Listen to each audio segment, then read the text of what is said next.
Оқушылар саламатсыңдар ма? Бұл бейнероликте сендер қашықтықта білім беруге арналған Edmodo платформасымен танысасыңдар.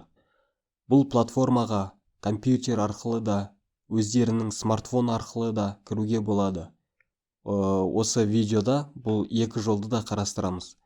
Алдымен компьютермен қалай кіру керектігін көріп алайық. Браузерді ашып, адресная строкаға edmodo.com деп жазып, сол сайтқа өтіңдер.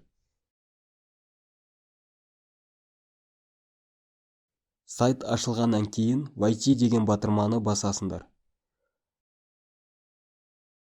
Сендердің сынып жетекшілерін берген өздерінің логин және парольдерінді осы жерге жазып, войти деген кнопканы басыңдар.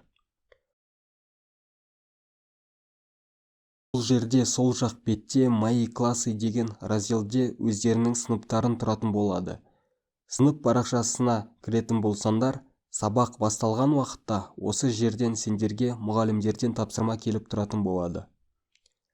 Енді екінші жолды қарастырайық, яғни смартфон арқылы осы платформаға қол жеткізу. Алдымен смартфондарындағы Google Play Market немесе App Store магазиндеріне кіріп, Edmodo приложениясын іздеп табу керек. Тапқан соң оны жүктеңіздер.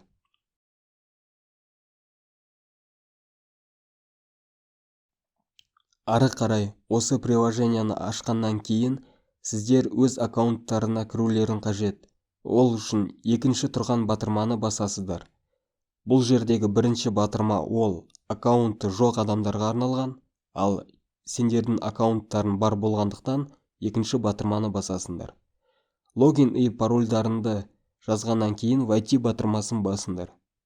Бұл жерде де дәл компьютердегіндей мои классы разделына өтіп, мұғалімнің тапсырмаларын қарауға болады.